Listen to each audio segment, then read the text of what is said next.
Assalamu alaikum friends, this is me Muhammad Abu Bakar. Welcome back to my YouTube channel.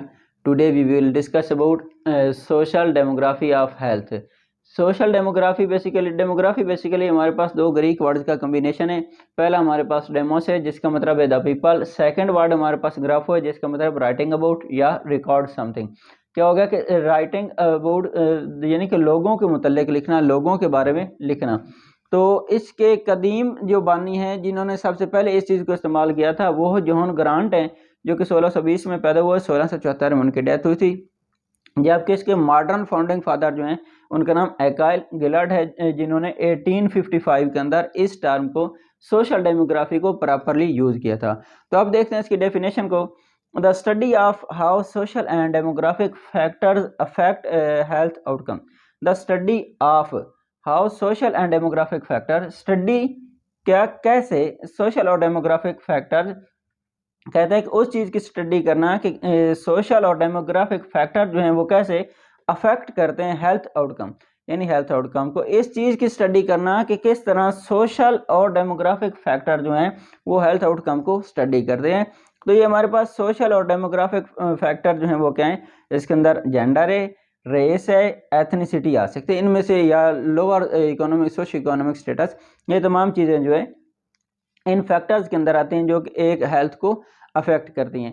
तो इस सबसे ये जो सोशल डेमोग्राफी इसने इस चीज़ को इंट्रोड्यूस करवाया है कि जो हेल्थ है ये ना सिर्फ एक बायोलॉजिकल फिनोमेना है बल्कि ये सोशल और इन्वायरमेंटल फिनोमेना भी है। इसको सोशली और इन्वायरमेंटली भी देखना चाहिए। और सोशल डेमोग्राफी का के बारे में नॉलेज होना, इंफॉर्मेशन होना हर इंडिविजुअल के लिए लाजमी है, क्योंकि इसकी जो अंडरस्टैंडिंग है, जब इसकी अंडरस्टैंडिंग होती है तब एक इंडिविजुअल जानता है कि वो कैसे अपनी हेल्थ को मेंटेन कर सकता है, अपनी पुअर हेल्थ जो है उसको कैसे वो सेट कर सकता है। अब हम डिस्कस करते हैं सोशल डेमोग्राफी ऑफ हेल्थ के जो मेन फैक्टर हैं, जो कि सोशल डेमोग्राफी के फैक्टर जो कि हेल्थ पे इफेक्ट करते हैं उनको। तो ये बेसिकली हमारे पास 5 मेजर फैक्टर हैं जिनमें क्लास है, income, age, gender and education. सबसे पहले हम क्लास को देख लेते हैं। क्लास क्या डिफाइन करते हैं?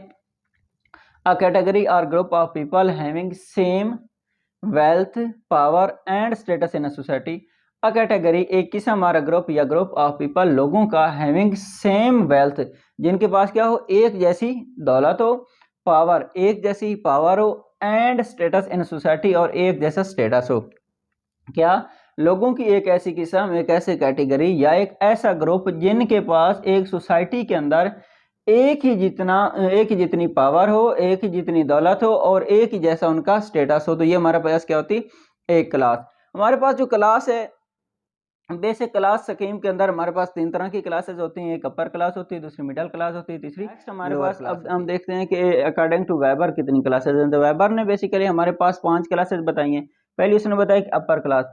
अपर क्लास हमारे पास वो होते हैं इसके अंदर जो मतलब कि हाईली प्रोफेशनल होते हैं या जो टॉप रैंक्ड बिजनेसमैन होते हैं, वो अपर क्लास के अंदर आ जाते हैं। नेक्स्ट हमारे पास उसने कहा कि upper middle class. Upper middle class के अंदर हमारे पास हाईली एजुकेटेड लोग आ जाते हैं, मुख्तलिफ कंपनीज के सीईओज आ जाते हैं, ये लोग अपर मिडिल क्लास के अंदर आते हैं। इसके अलावा जो ब्यूरोक्रेट्स होते हैं वो भी अपर मिडिल क्लास के अंदर वेबर ने हमें बताया। नेक्स्ट हमारे पास है lower middle class.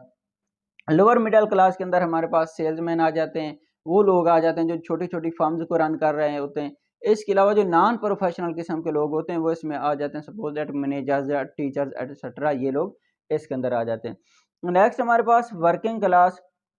Working class वो क्लास होती है इसके जो ये लोग हाईली एजुकेटेड तो नहीं होते हैं लेकिन ये हाईली स्किल्ड होते हैं। इन लोगों के पास अच्छी खासी स्किल्स होती हैं जिनके तहत ये अपनी लाइफ को रन कर रहे होते हैं। इनके अंदर स्पेशली जो मैकेनिक किस्म के लोग होते हैं ये आ जाते हैं, मैकेनिक वगैरह इसमें आ जाते हैं। ये लोग हाईली स्किल्ड होने की वजह से हाईली अर्निंग कर रहे होते हैं, मतलब अपनी जिनको लाइफ होती है ना बड़ी अच्छे तरीके के साथ गुजार रहे होते हैं। इनको कोई मजबूरी नहीं होती, इनको पैसे की कमी नहीं होती, बड़ी अच्छी लाइफ गुजार रहे होते हैं। नेक्स्ट हमारे पास लोअर क्लास होती है। लोअर क्लास के अंदर जो लोग होते हैं ये ना तो हाईली एजुकेटेड होते हैं और ना ही ये हाईली स्किल्ड होते हैं, या तो ये सेमी स्किल्ड होते हैं या टोटली अनस्किल्ड होते हैं। और ये डेली बेसिस के ऊपर अपना काम करते हैं, डेली बेसिस के ऊपर दिहाड़ी मजदूरी वगैरह करते हैं, उससे अपना गुजारा करते हैं। और ये लोग जो होते हैं ये डेली बेसिस पे मजदूरी के लिए हायर किए जाते हैं। हमारे पास है इनकम। इनकम जो है एक हेल्थ इनकम जो है वो हेल्थ के अंदर क्या रोल प्ले करती है। इनकम ऑफ कोर्स के एक इंडिविजुअल जिसके पास अच्छी खासी इनकम हो, जिसको डेली बेसिस पे या मंथली बेसिस पे अर्निंग ज़्यादा होती है, तो वो अपनी लाइफ को, अपनी हेल्थ को अच्छे से इम्प्रूव कर पाता है रादर देन उस बंदे के, उस इंडिविजुअल के कि जिसकी इनकम लो है। अगर एक बंदे की इनकम लो है तो वो मजबूर है, वो कोई चीज़ परचेज नहीं कर सकता, उसकी जो न्यूट्रिशन है, उसके जो डाइट पैटर्न है वो वीक होता है। लेकिन जिस बंदे की इनकम अच्छी होती है तो वो उसका न्यूट्रिशन पैटर्न जो होता है वो अच्छा होता है। इसलिए जैसे उसकी डाइट पैटर्न अच्छा होता है तो उसकी वजह से वो एक अच्छी जो हेल्थ होती है उसको इंजॉय करता है। नेक्स्ट हम देखते हैं कि एज। एज जो है ये भी हेल्थ के अंदर बहुत ज़्यादा इंपॉर्टेंट रोल प्ले करती है। जैसे ही एक बंदा की एज बढ़ती जाती है तो उसके साथ साथ कुछ ना कुछ चीज़ें एसोसिएट होते जाते हैं। सपोज दैट क्रोनिक डिजीज है, जूँ जूँ एक बंदे की एज बढ़ती जाती है, एक बंदा एजड होता जाता है, उसका जो इम्यून सिस्टम है, जो अंदरूनी मुदाफ़ियाती निज़ाम है वो कमज़ोर होता जाता है। तो मुदाफ़ियाती निज़ाम के कमज़ोर होने की वजह से, एज के ज़्यादा होने की वजह से मुदाफ़ियाती निज़ाम कमज़ोर हो जाता है, और मुदाफ़ियाती निज़ाम के कमज़ोर होने की वजह से क्रोनिक डिजीज़ लगती हैं, जैसे कैंसर, हार्ट डिजीज़ एट्सेट्रा, ये इंसान पे हावी हो जाती हैं। उसके अलावा मेंटल हेल्थ, जैसे जैसे एज ज़्यादा होती जाती है तो वो जो एक थिंकिंग लेवल होता है वो इंक्रीज़ करता जाता है, और अगर सोशियो इकोनॉमिक कंडीशन लो हो तो फिर क्या होता है कि जो एक बंदे को थिंकिंग ज़्यादा होती है, सोचें ज़्यादा होती हैं, तो उससे उसकी मेंटल हेल्थ पे इफेक्ट पड़ता है। इंडिविजुअल जो है वो डिप्रेशन का शिकार हो जाता है, और जब एक इंडिविजुअल डिप्रेशन का शिकार होता है तो ऑटोमेटिकली वो उसकी जो हेल्थ है वो उससे डिस्टर्ब होती है। नेक्स्ट हम देखते हैं कि फिजिकल फंक्शन। एक इंडिविजुअल की जैसे जैसे एज इंक्रीज होती जाती है, एज के इंक्रीज होने के साथ साथ उसके जो बॉडी के फिजिकल ऑर्गन्स हैं वो क्या है, वो उनकी ग्रोथ जो है वो स्टॉप हो जाती है। फिजिकल ऑर्गन्स की ग्रोथ रुक जाती है, जिसकी वजह से उसके अंदर जो मोबिलिटी है वो नहीं होती है, और बैलेंस जो है वो नहीं होता। तो इस वजह से वो क्या है कि चीज़ों को कंट्रोल नहीं कर पाता, और इंजरी वगैरह का काज बनता है, और इंजरी का काज जो है ऑटोमेटिकली हेल्थ को इफेक्ट करता है। Cognitive function. कोग्निटिव फंक्शन क्या होता है कि ये जो है इंसान की एक डिसीजन मेकिंग पावर जो होती है, थिंकिंग पावर जो होती है, इस चीज़ को जो है ये ओवर एज होने के साथ साथ कमज़ोर हो जाती है। डिसीजन इंसान नहीं ले सकता। जब एक इंडिविजुअल डिसीजन नहीं ले सकता तो automatically that effects on his और हर हेल्थ। नेक्स्ट हम देखें मेडिकेशन यूज़र। जब एज ज़्यादा होने की वजह से लोग, जो बूढ़े लोग होते हैं, वो ज़्यादातर मेडिसन यूज़ करते हैं, तो मेडिसन के ज़्यादा यूज़ की वजह से कुछ मेडिसन जो होती हैं वो साइड इफ़ेक्ट कर जाती हैं, और जब मेडिसन साइड इफ़ेक्ट करती हैं तो वो ऑटोमेटिकली किस पे इफ़ेक्ट करता है, हेल्थ पे।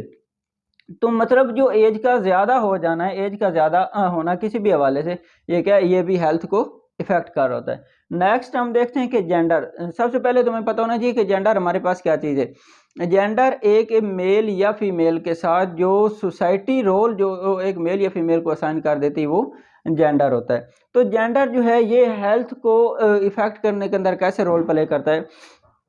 हेल्थ बिहेवियर, सबसे पहले इस जेंडर के अंदर हम देखते हैं कि हेल्थ बिहेवियर, जो जेंडर हेल्थ बिहेवियर होता है ये भी एक इंडिविजुअल जो होता है उसकी हेल्थ पे इफेक्ट डालता है। सपोज दैट जो मेल का बिहेवियर होता है वो हार्श होता है एज कम्पेयर टू फीमेल, और जो मेल होते हैं वो ज़्यादा चीज़ों को बेयर कर लेते हैं, ज़्यादा जो अल्ट्रा एक्स्ट्रा चीज़ें हैं वो कर लेते हैं। सपोज दैट मेल स्मोकिंग करते हैं, ड्रिंकिंग करते हैं, और स्मोकिंग और ड्रिंकिंग ऑटोमेटिकली किस चीज़ को इफेक्ट कर रही होती, हेल्थ को। नेक्स्ट हम देख लेते हैं कि हेल्थ आउटकम। जो एक मेल की हेल्थ होती है वो हार्श होती है, वो हार्ड होती है रेदर देन फीमेल। फीमेल की जो हेल्थ होती है, जो बॉडी स्ट्रक्चर होता है वो सोफिस्टिकेटेड होता है एज कम्पेयर टू मेल। तो उसकी सोफिस्टिकेटेड होने की वजह से जो अक्सर वीमेन को डिजीज़ लगती हैं, वो भी सर दर्द हो गया, उसके अलावा लीपस वगैरह ऐसी बीमारी लगती हैं। जबकि जो मेल होते हैं उनको क्या होता है, कैंसर, हार्ट डिजीज एटसेट्रा ये मेल को लगती हैं। नेक्स्ट हमारे पास एक्सेस टू हेल्थ। अब ये चीज़ भी जो है जेंडर की, ये चीज़ जो है ये भी हेल्थ के अंदर बड़ा इफेक्ट बनती है, क्योंकि जो मेल्स होते हैं उनको इजीली एक्सेस होती है। मेल्स कहीं पे भी जाके, किसी भी हॉस्पिटल में जाके, कंट्री में या फॉरेन कंट्री में, कंट्री से बाहर जाके अपना ट्रीटमेंट कर सकते हैं। लेकिन जो फीमेल्स होती हैं वो बाहर जाके अपना ट्रीटमेंट नहीं कर सकती। इस तरह जो जेंडर होता है ये भी हेल्थ को इफेक्ट करने के अंदर वेरी इंपॉर्टेंट रोल प्ले करता है। नेक्स्ट और आखिरी हमारे पास है एजुकेशन। हम एजुकेशन को देखते हैं कि एक एजुकेशन जो होती है ये हेल्थ की इम्प्रूवमेंट के अंदर वेरी इंपॉर्टेंट रोल प्ले करती है। सपोज दैट एक इंडिविजुअल जो कि एजुकेटेड है, जिसके पास अच्छी एजुकेशन है, उसको अपने अच्छे और बुरे का अच्छी तरह से पता होता है। उसको पता होता है कि ये चीज़ वो यूज़ करेगा तो उसकी हेल्थ के लिए सूटेबल है, ये चीज़ कोई चीज़ इस्तेमाल करेगा तो उसकी सेहत के लिए सूटेबल नहीं है। और इसके अलावा बाकी वो हर चीज़ को देख रहा होता है कि इसके काज एंड इफेक्ट क्या हैं, इस हवाले से भी देख रहा होता है। नेक्स्ट एक इंडिविजुअल जिसकी एजुकेशन अच्छी है, ऑफ कोर्स जिस बंदे की अच्छी एजुकेशन है उसको अच्छी पेड जॉब्स मिलेंगी, और अच्छी पेड जॉब से क्या होगा, उसका जो इनकम सिस्टम है वो वेरी स्ट्रांग होगा। इनकम सिस्टम के स्ट्रांग होने की वजह से इनकम जब ज़्यादा आएगी तो उसका जो डाइट पैटर्न है वो वेल एंड गुड होगा, और ऑफ कोर्स जब डाइट पैटर्न गुड होगा तो उसकी वजह से हेल्थ जो है वो अच्छी होगी। लेकिन अगर एक इंडिविजुअल है जिसके पास मतलब कि जो एजुकेटेड नहीं है तो उसका क्या होगा कि उसका जो सोर्स ऑफ इनकम है वो इतना स्ट्रांग नहीं होगा, जिसकी वजह से उसकी जो न्यूट्रिशन है वो वीक होगी, और न्यूट्रिशन की वीक होने की वजह से ऑटोमेटिकली उसकी जो हेल्थ है वो इफेक्ट होगी। आई होप सो कि आपको ये आज का लेक्चर पसंद आएगा। Please do comment, like and subscribe to my channel. Thank